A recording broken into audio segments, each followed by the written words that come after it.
Nah, kenapa Mojopahit membentuk Wali Songo?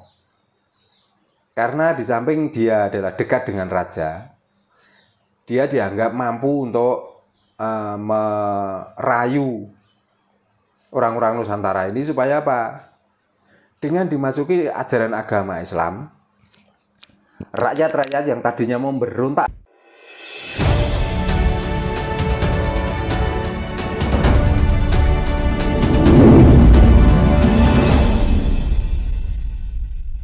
saya pengen Pak Darno untuk meluruskan lah terkait sejarah tentang masuknya Islam ke tanah Jawa.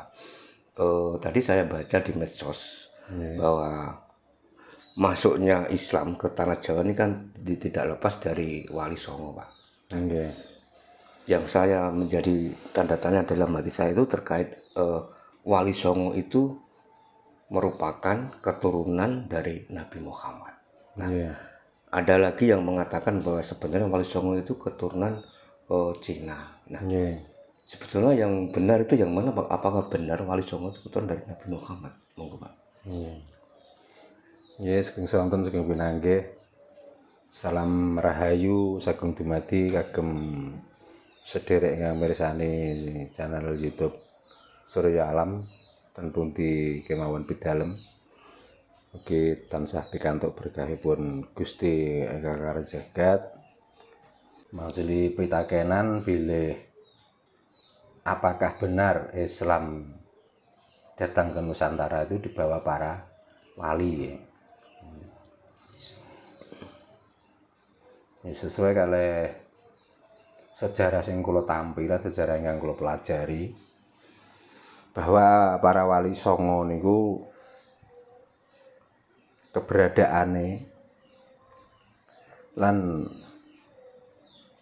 cara dakwah atau dia waktu itu dakwah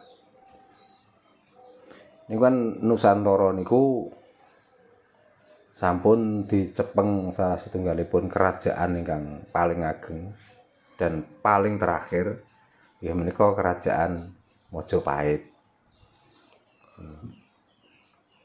Nah, sebelum ada kerajaan Mojopahit, jadi jauh sebelum kerajaan Mojopahit, Nusantara niki sebagian besar sudah ada yang beragama Islam. Termasuk yang banyak dikenal oleh masyarakat Nusantara bahwa datangnya Panglima Cheng Ho yang pertama orang Cina datang ke Nusantara, di samping dia untuk berdagang, Panglima Cheng Ho juga membawa risalah Islam waktu itu. Nah, antara Panglima Cheng Ho dan para wali, apalagi yang dinamakan Wali Songo, bahkan Wali Songo sendiri itu kan malah yang terakhir sesudah wali-wali yang sudah menyebar di Nusantara ini. Jadi kalau agama Islam pertama dibawa Nusantara oleh para wali, kalau saya sendiri bukan.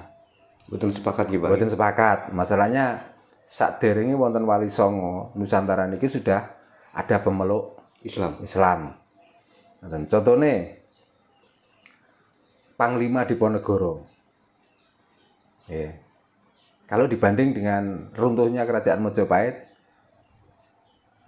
mungkin Panglima Diponegoro setelah runtuhnya kerajaan Mojopahit termasuk para niki yang disebut Ki Ageng. Ya, termasuk Ki Ageng Pemanaan, Ki Ageng Tarup dan lain sebagainya. Ini kan sebelum ada Wali Songo. Yang tadi yang ditanyakan tentang Wali Songo Lain kalau wali-wali yang lain, contohnya di Tuban juga banyak wali yang dia itu sebelum ada Wali Songo. Yang bertempat tinggal di Kecamatan Palang. Selain Syekh Maulana Asmoro Kondi. Di situ sudah ada wali namanya Pangeran Gagar Manik atau Kiai Tundung Musuh. Nah, terus ada pula di sebelah barat Kiai Andong Wilis. Itu juga konon diceritakan bahwa itu juga wali. Ada lagi di utara pertigaan Manunggal Utara, wonten Wali Ki Jogobelo. Nah, orang-orang ini juga termasuk di samping untuk membela dan untuk membentengi Nusantara, dia juga bersiar tentang agama kok. Nah, itu jauh jaraknya dengan wali-wali yang bentukan dari negara Mojopahit yang dinamakan Wali Songo. Karena Wali Songo itu kebanyakan, sebagian besar, bukan sebagian ya, kebanyakan besar itu kan bentukan dari kerajaan Mojopahit. Nah, kenapa Mojopahit membentuk Wali Songo? Karena di samping dia adalah dekat dengan raja, dia dianggap mampu untuk merayu orang-orang Nusantara ini supaya apa? Dengan dimasuki ajaran agama Islam, rakyat-rakyat yang tadinya memberontak dengan negara atau dengan kerajaan Mojopahit, karena diajarkan dari agama itu untuk melakukan sabar kesyukuran, sabar narimo, dan lain sebagainya. Akhirnya kan meredam rakyat Nusantara ini yang waktu itu tidak cocok dengan hukum atau tidak cocok dengan peranatan Raja Mojopahit itu. Nah, dari situlah manfaatnya, karena para wali ini bisa meredam amarah rakyat Nusantara itu, maka ditetapkanlah para orang-orang yang datang dari negara Cina, yang di sini dengan yang awalnya itu mau berdagang, dan di sini manfaatnya dia bisa melerai dan meredam amarah rakyat Nusantara yang mau memberontak ke Mojopahit. Maka dibentuklah paguyuban dinamakan Kanjeng Susuhunan. Nah, Kanjeng Susuhunan itu artinya orang yang dekat raja dan dianggap patut orang ini dihormati. Itulah dari arti Susuhunan itu tadi. Nah, karena raja sendiri tidak bisa menyampaikan, maka utusan orang-orang yang dianggap Kanjeng Susuhunan itulah dia menjadi wakil dari raja itu. Maka diberi gelarlah orang-orang yang dianggap bisa melerai dan bisa meredam amarah rakyat Nusantara itu, diberikan gelar Wali Songo.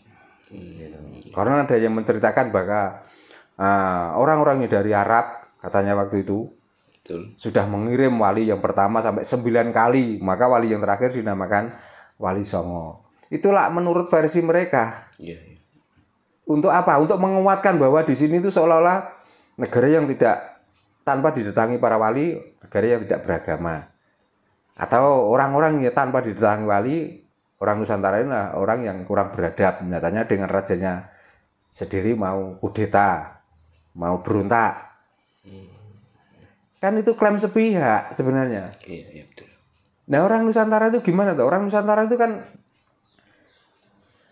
biasanya kalau tidak ketemenan, apa bahasanya ketemenan? Kalau tidak keterlaluan, kan dibiarkan. Nah, karena keterlaluan raja itu, ya, karena terkenal Raja Mojopahit itu akhir-akhir ceritanya, dia sudah tidak mempedulikan rakyatnya lagi.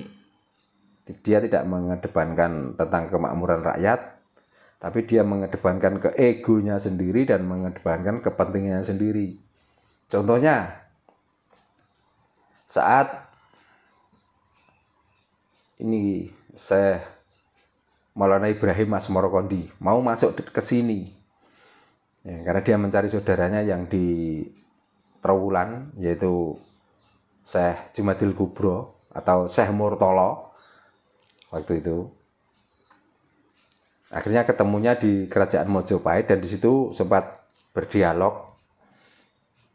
Tapi versi ini jangan dicampur adukkan dengan versi mereka orang-orang yang taunya itu instan loh ya. Iya. Ini mengurai sejarah yang sebenarnya. Akhirnya tahu kelemahan raja itu. Raja bisa didekati asal raja ini dibawakan putri boyongan. Gitu. Akhirnya bagaimana? Saya Maulana Ibrahim Asmorokondi setelah minta izin datang ke sini dan untuk berdagang,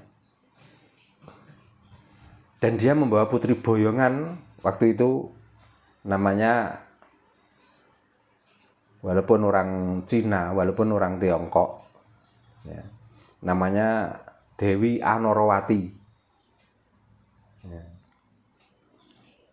Nah, Dewi Anorawati itulah dibawa ke sini sehingga Prabu Brawijaya waktu itu terpikat dengan kecantikan Dewi Anorawati, maka Prabu Brawijaya sudah tidak mempedulikan lagi dengan Maulana Makdum Ibrahim Asmorkodi. Apa di sini mau berdagang, apakah di sini mau ndompleng di kerajaan, apakah di sini mau minta apa. Jadi semua ucapannya diiyakan, yang penting Dewi Anorawati itu bisa menjadi miliknya Prabu Brawijaya karena terpikat kecantikannya itu. Sehingga sampai Prabu Brawijaya sendiri lupa bahwa dia sudah mempunyai permaisuri dari Cina yang namanya Dewi Tan In Kian. Siapa Dewi Tan In Kian? Dewi Tan In Kian adalah ibu dari Raden Patah yang waktu itu. Karena terpikat dengan kecantikannya Dewi Anorawati, maka dia sampai tega. Dewi Tan In Kian ya waktu itu sudah hamil 7 bulan. Ya. Dengan bujuk rayunya Dewi Anorawati karena ingin menguasai kerajaan dan kepingin memperluas jajahannya dan kepingin memperbanyak bawaan orang-orang yang dari Cina itu supaya bisa masuk ke Nusantara, bisa diterima oleh Prabu Brawijaya. Maka mengetahui Dewi Tan In Kian ini sudah hamil 7 bulan dan nanti ini menjadi putra raja karena sama-sama dari Cina, nanti ini yang akan menjadi wakil penguasa di Nusantara. Maka Dewi Anorawati meracuni Prabu Brawijaya untuk supaya Dewi Tan In Kian diusir. Dia mau menjadi permaisuri, dia mau dinikahi oleh Prabu Brawijaya asal Dewi Tan In Kian diusir dari negara Majapahit. Nah, sampai Prabu Brawijaya sendiri tanpa berpikir panjang, ya wajar namanya laki-laki yang apalagi dia berkuasa, ya, dan dia lupa dengan sesanti orang Jawa bahwa orang Jawa itu sebenarnya mengedepankan eling purwo duksina, tapi dengan kemolekan dan kecantikannya putri dari negara Cina, akhirnya dia lupa dengan itu semua, lupa dengan eling purwo duksina itu, maka terjadilah Dewi Tan In Kian dihajar waktu itu, disingkirkan dari Majapahit yang hanya untuk supaya mendapatkan Dewi Anorawati. Nah itu. Jika Wali Songo itu bukan penyebar agama Islam di Nusantara, khususnya di Jawa, lalu tugas dari Wali Songo sendiri itu apa Pak sebenarnya? Tugas dari Wali Songo? Tugas dari Wali Songo itu untuk membacking kebutuhan yang ada di Nusantara di Kerajaan Majapahit. Nah, kenapa kok gitu? Negara Nusantara itu kan negara terkenal yang sangat besar. Betul. Negara yang sangat dihormati dan dikagumi dari beberapa negara luar. Ya itu loh kelemahannya Prabu Brawijaya saat itu. Di akhir perjalanannya mereka itu selalu mengedepankan kepentingannya sendiri dan dia istilahnya kekeh dengan egonya. Nah, kepentingan dan egonya itu larinya ke perempuan itu loh. Maka dari situ rakyat ini sudah mulai tidak percaya lagi dengan raja itu. Maka banyak yang berontak, banyak yang keluar dari negara Majapahit itu, dari kerajaan Majapahit. Nah, otomatis dengan raja-raja ini ditinggalkan orang-orang yang tadinya pendukung Prabu Brawijaya yang bisa menata dan bisa memajukan kerajaan Majapahit. Setelah ditinggal orang ini, akhirnya mau jadi apa toh? Makin lama makin merosot, makin menurun toh. Dan makin ketidakjelasan toh hukum di Majapahit ini.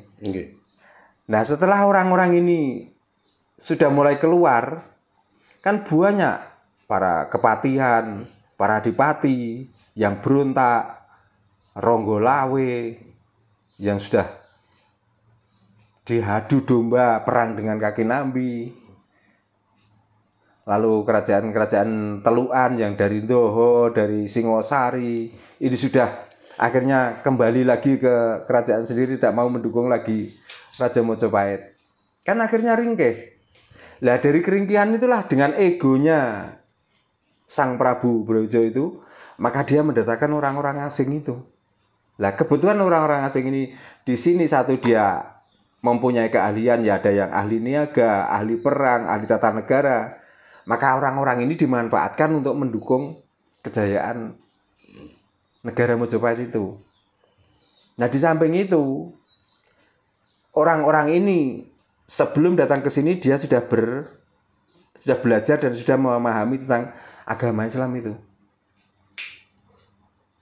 Maka sekaligus di sini sebagai penasehat, sebagai ahli di bidang masing-masing, dan dia juga diberi wewenang untuk mensiarkan agama itu supaya apa? Supaya rakyat kecil ini lo nggak berontak.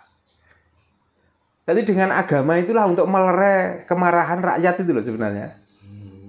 Nah, karena sedikit banyak ada keberhasilan, maka dibentuklah orang-orang yang datang dari luar negeri, termasuk orang-orang yang dari Cina itu. Dibentuklah Wali Songo. Nah, Wali Songo pun tidak semua. Contohnya yang tidak, Sunan Giri dan Sunan Kalijogo, ini juga bukan orang dari Cina. Sunan Giri juga asli, walaupun bapaknya dari bapaknya dari mana? Dari Boten, Pak. Bapaknya dari Pasai. Ya, bapaknya dari Pasai, ibunya kan asli putra dari Blambangan. Dewi Sekardadu. Kan ibunya asli Nusantara. Iya. Nah, Sunan Kalijogo sendiri dia putra dari Bupati Tuban Wilwotekto. Ya. Kok Wilwotekto? Nggih, Pak. Nggih Wilwotekto ya. Nggih. Kan asli dari Nusantara. Berarti yang 7 inilah keturunan dari Cina.